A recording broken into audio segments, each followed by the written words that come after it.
दोस्तों आज हम बात करने वाले हैं जो आपका एग्जाम एएलपी सीबीटी 2 2 मई को हुआ, उसकी पार्ट ए और पार्ट बी में यानी कि ट्रेड में जो सवाल पूछा गया है दोस्तों, उसको लेकर के बवाल शुरू हो गया है। क्यों शुरू हुआ है उसके बारे में चर्चा करेंगे।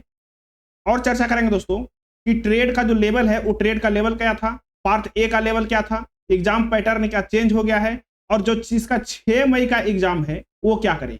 तो हम लोग इस शॉर्ट वीडियो में दोस्तों कंप्लीट डिस्कशन करेंगे कि आपका जो पार्ट ए और पार्ट बी में जो क्वेश्चन अटपटा सा दिया गया था, वो अटपटा सा क्वेश्चन किस पैटर्न पर है और कहां से है, कैलकुलेटिव है कि नहीं है, और जिसका 6 मई का एग्जाम है वो क्या करे, उसके बारे में हम लोग बारीकी से चर्चा करेंगे। देखिए दोस्तों, जो एग्जाम था पार्ट 2 मई फर्स्ट शिफ्ट में था, तो उससे जो एनालिसिस लिया गया है दोस्तों, उससे जो हम लोग को समझ में आया है कि हाँ आगे इस पैटर्न पे क्या हो सकता है, तो उसके बारे में चर्चा करेंगे दोस्तों।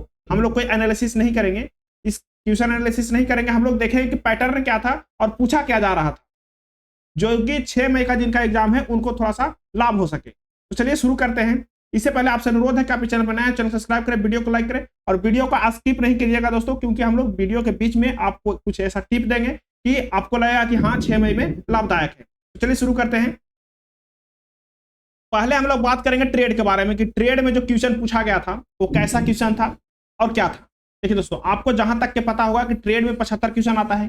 जो आपका ट्रेड है, जैसे डीजल मैकेनिक है, फिटर है, इलेक्ट्रीशियन है, इलेक्ट्रॉनिक्स है, जो भी आपका ट्रेड है उससे 75 क्वेश्चन पूछना था। ठीक है, ये सिलेबस के बात बोल रहे हैं, जो सिलेबस में था आपका कि पूछना है। लेकिन क्या किया गया है कि ट्रेड में दोस्तों 4 से 7 क्वेश्चन ट्रेड में आपका इंजीनियरिंग ड्राइंग का डाला गया है। 4 से 7 क्वेश्चन ट्रेड में क्या डाला गया है, इंजीनियरिंग ड्राइंग का डाला गया है। दोस्तों एक बात और आप याद कर लीजिएगा कि जो इंजीनियरिंग ड्राइंग है उसमें प्रोजेक्शन से कोई क्वेश्चन नहीं पूछा गया है। प्रोजेक्शन से आगे चल के पूछा जाए वो संभावना बन सकता है, लेकिन प्रोजेक्शन से कोई क्वेश्चन पूछा नहीं गया है एसपीवीपी से। अच्छा, ट्रेड में आपको 4 से 7 क्वेश्चन डाला गया था। अच्छा, वर्कशॉप कैलकुलेशन है दोस्तों, वो वर्कशॉप कैलकुलेशन कम था और उसमें मैथ का जो सिंप्लीफिकेशन वाला क्वेश्चन था वो 2 क्वेश्चन सिंप्लीफिकेशन का था।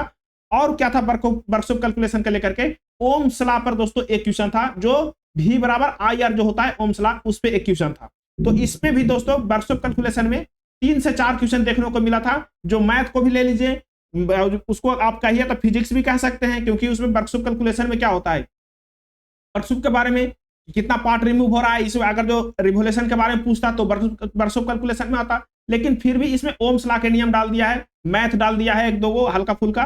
तो यानी कि 3 से 4 क्वेश्चन हो गया वर्कशॉप कैलकुलेशन का, और 4 से 7 क्वेश्चन हो गया दोस्तों इंजीनियरिंग ड्राइंग का, जो ट्रेड में पूछा जा रहा है। ट्रेड की बात कर रहे हैं। अच्छा, सेफ्टी इन्वायरमेंट से क्वेश्चन 3 से 4 क्वेश्चन था। सेफ्टी इन्वायरमेंट से जो क्वेश्चन था दोस्तों वो टफ क्वेश्चन था। आपको कह दे कि टफ क्वेश्चन था, जो यानी कि जो मैक्सिमम से नहीं बना होगा, वो टफ क्वेश्चन था सेफ्टी इन्वायरमेंट से। ठीक है, इन्वायरमेंट का क्वेश्चन था दोस्तों, उसको बहुत सारा लैंग्वेज, बहुत लंबा लैंग्वेज में क्वेश्चन था, जो पढ़ना तो बहुत दूर की बात है, उसको बनाना बहुत मुश्किल है। चलिए अब आते हैं ट्रेड में। तो बाकी जो बचा दोस्तों, इससे बाकी बचा वो ट्रेड का क्वेश्चन था। अब ट्रेड का क्वेश्चन कैसा था भाई, इतना तो हो गया, इतना तो आपको मिल गया। इंजीनियरिंग ड्राइंग का 4 से 7 क्वेश्चन था, वर्कशॉप कैलकुलेशन 3 से 4 क्वेश्चन था, इन्वायरमेंटल का 3 से 4 क्वेश्चन था। अब ट्रेड का कितना क्वेश्चन था, ट्रेड था कैसा था क्वेश्चन था ट्रेड का। तो ट्रेड का क्वेश्चन था दोस्तों, वो आपको वन लाइनर क्वेश्चन में से था, वन लाइनर क्वेश्चन में से था। और क्या था, इजी टू मॉडरेट था। क्या था, इजी टू मॉडरेट था, उतना भी हार्ड नहीं था तो उतना भी इजी नहीं था, इजी टू मॉडरेट था। ट्रेड में क्वेश्चन, जितना भी ट्रेड में क्वेश्चन था वो इजी टू मॉडरेट था। तो अब करना क्या है आपको, तो आप जो पढ़ रहे हैं दोस्तों ट्रेड में इजी टू मॉडरेट क्वेश्चन ही पढ़िए। वन लाइनर क्वेश्चन जितना आप पढ़ सकते हैं वन लाइनर क्वेश्चन पढ़िए, वन लाइनर क्वेश्चन से ही काम चल जाएगा। आप डीपली पढ़ने की कोशिश मत कीजिए, डीपली पढ़ने की कोशिश मत कीजिए। ट्रेड में इजी टू मॉडरेट था, वन लाइनर क्वेश्चन ही चलेगा। चलिए अगला क्वेश्चन, अगला देखते हैं हम लोग पार्ट ए में कि पार्ट ए में कैसा था। तो आपको पता है पार्ट ए में कितना 25 को मैथ रहना चाहिए था, 25 रीजनिंग रहना चाहिए था, और 50 बीसीडी रहना चाहिए था, बीएससीडी रहना चाहिए था 50।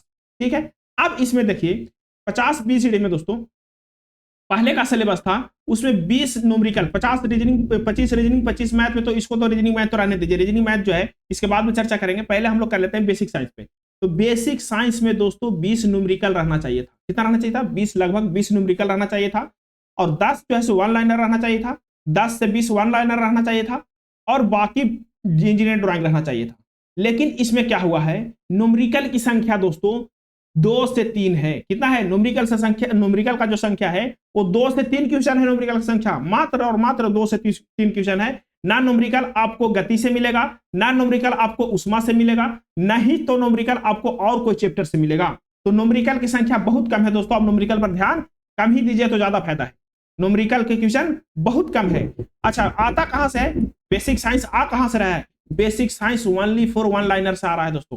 कहां से, वन लाइनर से आ रहा है। जितना भी आप इन न्यूमेरिकल का तैयारी किए हैं, न्यूमेरिकल जो है एकदम व्यर्थ जा रहा है, क्योंकि न्यूमेरिकल पूछा ही नहीं जा रहा है। तो वन लाइनर से है दोस्तों, और कॉन्सेप्चुअल क्वेश्चन है, और कॉन्सेप्चुअल क्वेश्चन है। एक क्वेश्चन का नमूना देते हैं दोस्तों आपको बेसिक साइंस में, आपको दे देगा विशिष्ट गुरुत्व का मात्रक क्या है, आपको दे देगा दोस्तों विशिष्ट गुरुत्व का मात्रक। आप समझते रह जाइए कि विशिष्ट गुरुत्व कहते हैं किसको है, तो ये बीमाहीन है दोस्तों, बीमाहीन। क्वेश्चन आया था विशिष्ट गुरुत्व का मात्रक क्या है, तो बीमाहीन है। थोड़ा सा घुमा कर पूछ रहा है दोस्तों, है तो हल्का ही, थोड़ा सा घुमा कर पूछ रहा है लैंग्वेज में कि आप फंस जाएं। अच्छा, अब आते हैं मैथ पे। मैथ जो है दोस्तों वो कैलकुलेटिव मैथ है। क्या है, कैलकुलेटिव मैथ है। ज्यादा बड़ा मैथ नहीं है, लेकिन मैथ क्या है, कैलकुलेटिव मैथ है। आपको इसमें टाइम टेकिंग है, क्या है, टाइम टेकिंग मैथ है। लगभग 10 क्वेश्चन ऐसा है मैथ का जो बहुत टाइम टेकिंग है, बहुत टाइम टेकिंग, मैक्सिमम कहते हैं तो मैक्सिमम टाइम टेकिंग है 10 क्वेश्चन मैथ का। अच्छा, मैथ में तो टाइम टेकिंग हो गया। रीजनिंग में दोस्तों, आप रीजनिंग में एक बात याद रख लीजिएगा कि आपको अल्फाबेटिक बढ़िया से पढ़ लेना है और सीटिंग अरेंजमेंट पढ़ लेना है दोस्तों। जो सीटिंग अरेंजमेंट एसएससी, जो एसएससी में सीटिंग अरेंजमेंट आता है दोस्तों, बैंक पीओ में वैसा सीटिंग अरेंजमेंट है दोस्तों। सीटिंग अरेंजमेंट थोड़ा सा हार्ड डाला है इसमें, और क्या डाला है, और जो अल्फाबेटिक है उससे जो बनता है, रीजनिंग बनता है जो अल्फाबेटिक से, कि इतना स्थान गैप करके इतना स्थान गैप करके, तो अल्फाबेटिक रीजनिंग से बनेगा। तो दोस्तों रीजनिंग का हो गया, मैथ का हो गया, और बीएससीडी का हो गया। यानी कि सारा हम लोग डिस्कस कर लिए। अब देखते हैं दोस्तों जिसका 6 मई का एग्जाम है वो क्या करें। 6 मई का जिनका एग्जाम है दोस्तों, वो अगर जो बीसीडी में पढ़ना चाहते हैं तो वन लाइनर ज्यादा ध्यान दे, वन लाइनर पर ज्यादा ध्यान दे, न्यूमेरिकल पर ध्यान कम दे। रीजनिंग में आपको बता दिए, रीजनिंग में आपको सीटिंग अरेंजमेंट देखना है, अल्फाबेटिक देखना है, 2 चीज ज्यादा देखना है। मैथ में दोस्तों आपको, मैथ में कैलकुलेटिव क्वेश्चन है, तो आप जहां तक के हो सके, जहां तक के हो सके तो आप 30 तक के टेबल याद कर लीजिएगा। क्या कर लीजिएगा, 30 तक के टेबल। क्यों टेबल, अब टेबल क्यों बोल रहे हैं, क्योंकि आपको कैलकुलेशन करने में बहुत आसान होगा। और 20 तक के तो दोस्तों आपको क्यूब याद ही करना है, 20 तक के क्यूब तो आपको याद ही करना है, क्योंकि कैलकुलेशन आसान करना है तो टेबल और क्यूब स्क्वायर ही आसान करता है। तो 20 तक के क्यूब तो आपको अच्छा से याद रहना चाहिए, और 30 तक के टेबल याद रहना चाहिए दोस्तों। तो मैथ, रीजनिंग और बीसीडी, और ट्रेड का तो बात ही हो गया। ट्रेड में तो आपको इंजीनियरिंग ड्राइंग देखना मिलेगा, इंजीनियरिंग ड्राइंग तो उसमें भी मिलेगा, इसमें भी मिलेगा। तो इंजीनियरिंग ड्राइंग दोस्तों, और एक बात और ध्यान रखना है, प्रोजेक्शन से एक भी क्वेश्चन नहीं पूछा है, वो आप देख लीजिएगा प्रोजेक्शन पढ़ना है कि नहीं पढ़ना, लेकिन प्रोजेक्शन से एक भी क्वेश्चन नहीं पूछा था। प्रोजेक्शन से पेंसिल से पूछा था, पेंसिल से क्वेश्चन पूछा है दोस्तों, पेंसिल वाला आप पढ़ लीजिएगा। उसके बाद आपको मिनी ड्राफ्टर से भी पूछा था, मिनी ड्राफ्टर से क्वेश्चन पूछा था। तो ये सब जो है दोस्तों, ये सब चैप्टर इंपॉर्टेंट है। पहले वाला जो लास्ट में है जो प्रोजेक्शन, वो थोड़ा सा नहीं पूछा, उसके ऊपर ध्यान नहीं दिया है। अच्छा, अब आता है वर्कशॉप कैलकुलेशन। तो वर्कशॉप कैलकुलेशन आपको नंबर बढ़ाएगा दोस्तों, सिर्फ और सिर्फ आपका जो नंबर है वर्कशॉप कैलकुलेशन क्या करेगा, नंबर बूस्ट कर देगा, और कुछ नहीं करेगा। क्योंकि वर्कशॉप कैलकुलेशन भी बराबर आ यार आपको, तो आप इसको नहीं आएगा जो सीबीटी 2 में जो पहुंच गया, सीबीटी 2 में जो एग्जाम देने जा रहा है, उसको ओम सलाह का कौन सा फॉर्मूला नहीं याद होगा। तो ओम सलाह में, ओम सलाह से रिलेटेड क्वेश्चन है, तो ये तो आपको आएगा ही आएगा। और सिंप्लीफिकेशन का क्वेश्चन ये भी आएगा, क्योंकि उसमें टाइम भी बहुत मिल जाता है। सेफ्टी इन्वायरमेंट दोस्तों एक बार आप जरूर देखिएगा, सेफ्टी इन्वायरमेंट जो है बहुत इंपॉर्टेंट रोल निभा रहा है। सेफ्टी इन्वायरमेंट एक बार देख लीजिएगा। और ट्रेड का तो कोई माँ बाप नहीं है दोस्तों, ट्रेड का जो वन लाइनर पढ़िए, ट्रेड का कोई माँ बाप नहीं है। ट्रेड आपको डीजल मैकेनिक में इलेक्ट्रीशियन का भी क्वेश्चन मिलेगा, और इलेक्ट्रीशियन में डीजल मैकेनिक का, इलेक्ट्रॉनिक्स का भी क्वेश्चन मिलेगा दोस्तों।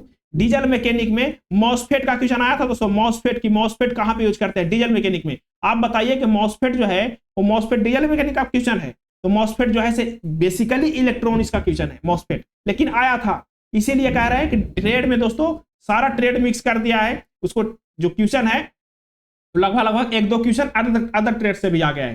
तो चलिए यहीं तक के रहने देते हैं, और जो आपको कंफ्यूजन है वो आप कमेंट करके जरूर पूछिए। और कमेंट दोस्तों, ये जो एग्जाम है ऐसा नहीं है कि बहुत हार्ड एग्जाम है, हार्ड एग्जाम नहीं है दोस्तों। बस आपको टाइम मैनेज करना है। क्या करना है, टाइम मैनेज करना है। टाइम मैनेज कर लिए तो आप अच्छा से सोल्व कर सकते हैं। तो चलिए यहीं तक रहने देते हैं, मिलते हैं फिर अगले वीडियो में। और लास्ट तक देखने के लिए दोस्तों बहुत बहुत धन्यवाद।